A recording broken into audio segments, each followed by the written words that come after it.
ಏ ವಾಸು, ಯಾಕೋ ಏನಾಯ್ತು? ITR ಫೈಲ್ ಮಾಡಿದೆ. ಲಾಸ್ಟ್ ಟೈಮು ಮಾಡಿದ್ದೆ. ನೋಟಿಸ್ ಮೇಲೆ ನೋಟಿಸ್ ಬಂದಿದೆ. ಈ ಸಲ ಎಂತ ಆಗುತ್ತೋ ಗೊತ್ತಿಲ್ಲ ಮಾರೆ. ಹೇಗ್ ಫೈಲ್ ಮಾಡಿದೆ? ಅದೇ ಎಲ್ರು ಮಾಡ್ತಾರಲ್ಲ ಹಾಗೆ.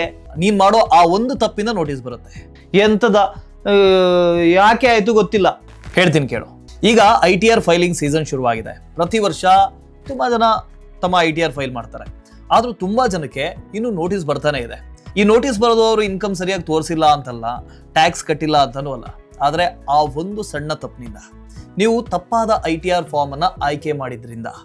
ಹಾಗಾದ್ರೆ ಯಾವ ಫಾರ್ಮ್ ಆಯ್ಕೆ ಮಾಡ್ಕೋಬೇಕು? ನಿಮಗೆ ಯಾವ ಫಾರ್ಮ್ ಸರಿ ಹೊಂದುತ್ತೆ ಹೇಳ್ತೀನಿ ಬನ್ನಿ. ನೀವು ಸ್ಯಾಲರಿಡ್ ಎಂಪ್ಲಾಯ್ ಆಗಿದ್ರೆ, ನಿಮ್ಮ ಆದಾಯ 50 ಲಕ್ಷದ ಒಳಗಿದ್ರೆ ಮತ್ತು ನಿಮಗೆ ಯಾವುದೇ ದೊಡ್ಡ ಇನ್ವೆಸ್ಟ್ಮೆಂಟ್ ಗೇನ್ಸ್ ಇಲ್ಲದೆ ಹೋದ್ರೆ ನಿಮಗೆ ITR 1 ಸಾಕು. ಆದ್ರೆ ಈ ವರ್ಷ ನೀವು ಮ್ಯೂಚುವಲ್ ಫಂಡ್ ಸೇಲ್ ಮಾಡಿ ಒಂದು 1,25,000 ಅದಕ್ಕಿಂತ ಹೆಚ್ಚು ಗೇನ್ ಮಾಡಿದ್ರೆ, ಅಥವಾ ನಿಮ್ಮ ಹೆಸರಲ್ಲಿ 2 ಮನೆ ಪ್ರಾಪರ್ಟಿ ಇದ್ರೆ, ಅಥವಾ ನಿಮ್ಮ ಇನ್ಕಮ್ 50 ಲಕ್ಷ ಮೀರಿದ್ರೆ, ಈಗ ನೀವು ITR 2 ಫೈಲ್ ಮಾಡಬೇಕು.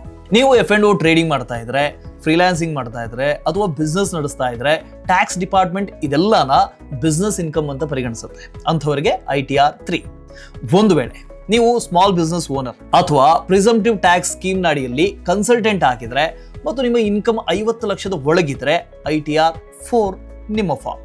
ತಪ್ಪಾದ ಫಾರ್ಮ್ ಆಯ್ಕೆ ಮಾಡಿದ್ರೆ ಡಿಫೆಕ್ಟಿವ್ ರಿಟರ್ನ್ ಆಗುತ್ತೆ. ಡಿಫೆಕ್ಟಿವ್ ರಿಟರ್ನ್ ಅಂದ್ರೆ ಏನು? ನೀವು ITR ಫೈಲ್ ಮಾಡೇ ಇಲ್ಲ ಅನ್ನೋ ತರ. ನೀವು ಮಾಡಿದ್ರು ಕೂಡ ವೇಸ್ಟೇ. ಇನ್ನೊಂದು ಮುಖ್ಯ ವಿಷಯ ಏನು ಅಂದ್ರೆ, ರಿಟರ್ನ್ ಸಬ್ಮಿಟ್ ಮಾಡೋ ಮೊದಲು ಇನ್ಕಮ್ ಟ್ಯಾಕ್ಸ್ ಪೋರ್ಟಲ್ ನಲ್ಲಿರೋ AIS ನ ಜೊತೆ ನಿಮ್ಮ ರಿಟರ್ನ್ ಅನ್ನ ಒಮ್ಮೆ ಕ್ರಾಸ್ ಚೆಕ್ ಮಾಡಿ. ಈ ನೋಟಿಸ್ ಎಲ್ಲ ಬರುತ್ತಲ್ಲ, ಅದು ಹೆಚ್ಚಾಗಿ ಇದೇ ಮಿಸ್ ಮ್ಯಾಚ್ ನಿಂದ ಬರುತ್ತೆ. ITR ಫೈಲ್ ಮಾಡುವಂತ ಕೊನೆಯ ದಿನಾಂಕ ಜುಲೈ 31. ಹಾಗಾಗಿ ಬೇಗ ಫೈಲ್ ಮಾಡಿ ಕರೆಕ್ಟ್ ಆದ ಫಾರ್ಮ್ ಅನ್ನ ಆಯ್ಕೆ ಮಾಡ್ಕೊಳ್ಳಿ. ITR ಫೈಲ್ ಮಾಡೋ ನಿಮ್ಮ ಫ್ರೆಂಡ್ಸ್ ಅಂಡ್ ಫ್ಯಾಮಿಲಿ ಜೊತೆಗೆ ಈ ವಿಡಿಯೋನ ಶೇರ್ ಮಾಡಿ. ಇಂಥ ಇನ್ನಷ್ಟು ಅಪ್ಡೇಟ್ಗಾಗಿ ಗ್ರೋ ಕನ್ನಡ ಫಾಲೋ ಮಾಡಿ.